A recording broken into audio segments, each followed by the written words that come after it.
Welcome back to another episode featuring a conversation with YouTube presenter Mike Spinelli. Brought to you by APiDA Online, this is Offtrack.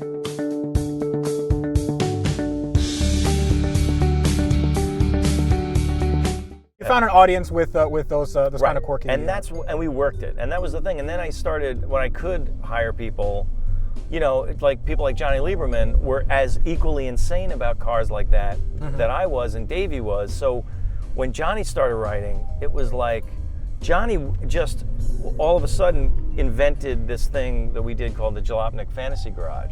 Okay. And he would just write about another car that we thought should be in the garage, and then people would vote on it.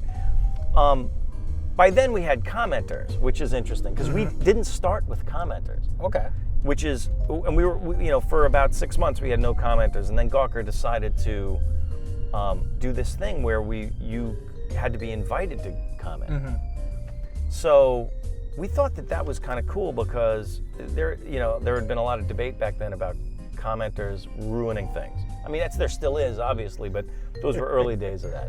Yeah.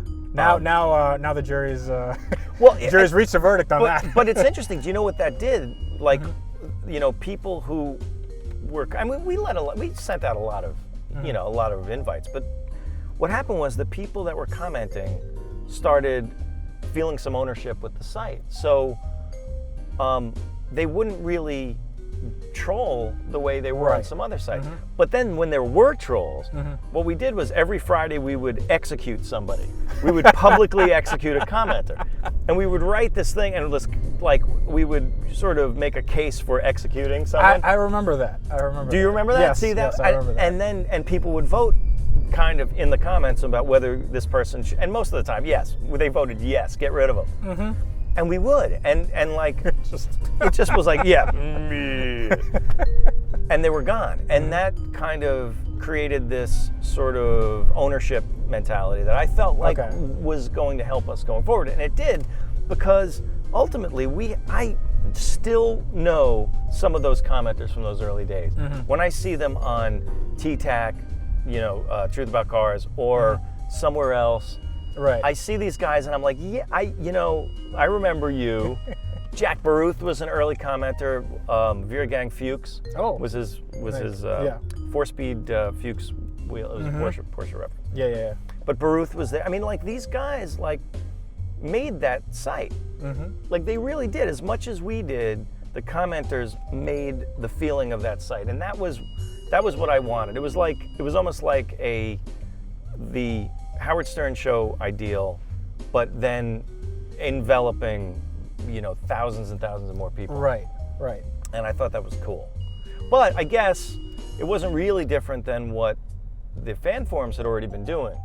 But we were adding a layer of media on top. Yeah, this is on a more general level. Right, exactly. See, the way I see it is, the more you can, the more general, the better it is. The bigger, you know, the kind of wider net you can cast. Right. But then comes the problem of actually getting people, you know, getting the eyes in front of what you want. Well, that's enough. That wasn't our problem yet, because all we had to do was grow a little bit at a time, and we were doing okay. You know, I mean, I wasn't thinking about growth that at that point. I mean, we were growing enough, but I mean, I was maybe in a little bit of a fool's paradise, because I felt like we had a thing that could probably scale when we wanted to. Right. I just wanted to keep it. I didn't want to sully it, right? By getting too insane. Man. I want to sell out. Yeah. Unfortunately, right? I mean, honestly, like, that old punk rock attitude was good and bad. Like, I didn't want to sell out, but at the same time, we're a commercial site. We got to make money. What the hell am I doing? Yeah. Right? So, you know, I think when we did start finding things to grow on, you know, when Ray Wirt came around and started pushing the pop culture coverage, I think that some people thought that was beneath us in some way, or was a kind of, but you know what? And the tabloid stuff, I grew up reading the New York Post. I wanted to be a New York Post headline writer. I was in the back of my parents' car reading about Son of Sam at 6 years old, right? Going, whoa, you know, like, this is insane. so I thought that was a really good idea, was to go into the tabloid direction. Yeah. And a lot of people thought that's bullshit. Like, thought that whole tabloid thing is the death of us as a society, right? Well, change is always met with some kind of pushback. Well, Any change at all. But it was changing in a direction where I think some people that didn't like that whole ethos, right? The whole idea of gawking into other people's behavior was kind of getting outside the mission of dealing with cars. But you know what? I liked it, so what do I care? You know, I mean, this is and like commenters were okay with it, and then they started adopting those stories as their own, and then they came up and then you know, they would comment on those stories, and it would be fun. So I mean, I don't think it was a problem. I think some people didn't like when we started covering pop culture more, when we were starting to do the Transformers coverage. That did really well. Again, you know, that was Ray's pop culture head, and he was right about it. I mean, honestly, like, I think I was trying to create pop culture, and Ray was trying to react to pop culture. Okay. So I thought that was a really good mix of things to do to build the site. That's a good way of thinking about it. Yeah. And just creating versus reacting.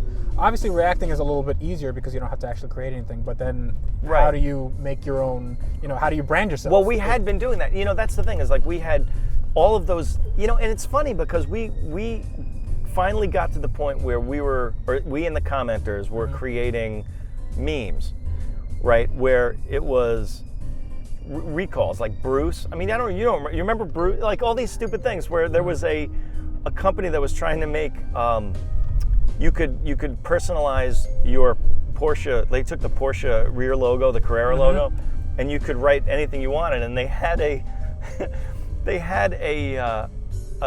an ad for their product, and I think it said Bruce or it said Bryce. I don't know. It's hard to read. So sort of this Bruce became this word that we used to mean sort of German precision. So that car had Bruce. I mean, it's a long gone meme, but like those things just started happening where we would, you know, and no good customer service, no good Cotumer Sevis. That came about because somebody, I am Davey, we had run a story about the Boss Haas motorcycle with the big block in it. Yeah. Oh, yeah. And some guy somehow thought that Davey could help him order one, and thought that he was, because Jalopnik, I guess we had an IM account at that point. Yeah. And somebody thought they could order one through us.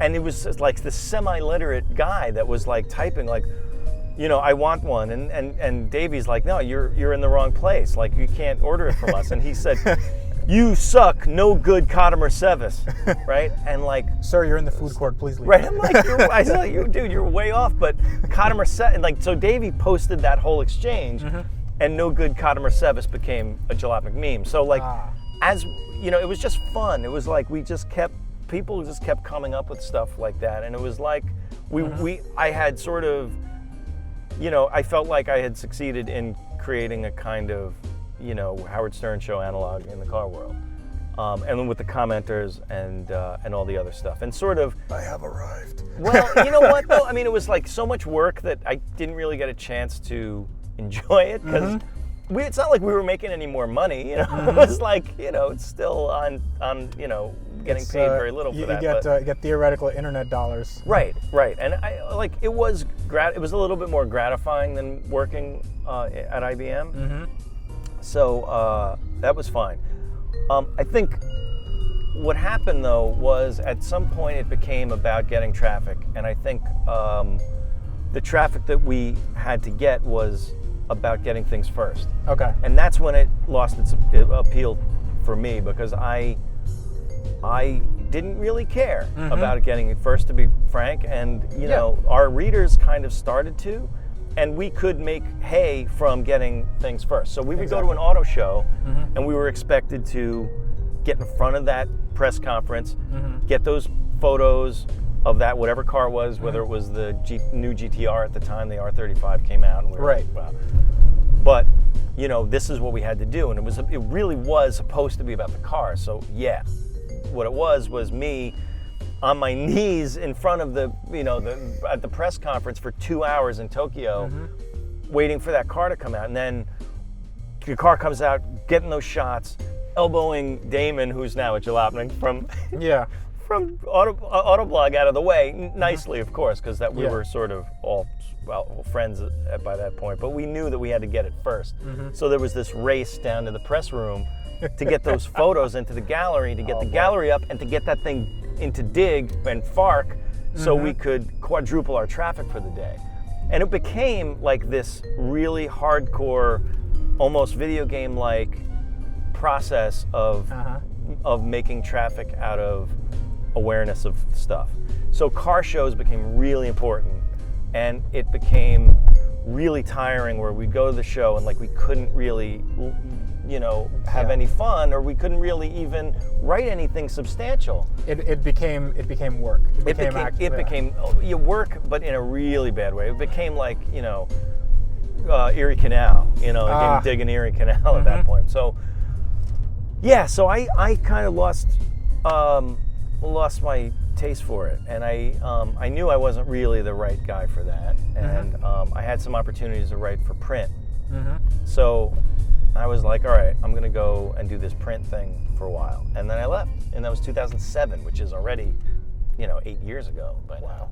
All right, that's enough for today, but what did you think? You can leave a comment down below to give us your view, or you can join us next time when we continue the conversation. Be sure to follow Mike on his YouTube channel, especially if you like mind-blowing car videos. And you can check out APiDAonline.com for DIY guides, epic builds, and videos just like this. If you'd like to support APiDAonline.com, you can do so by clicking through the Amazon banner on our homepage. It costs you nothing, and it lets us keep making articles and videos just like this for you for free. And on that note, always remember, life is just too short to drive boring cars.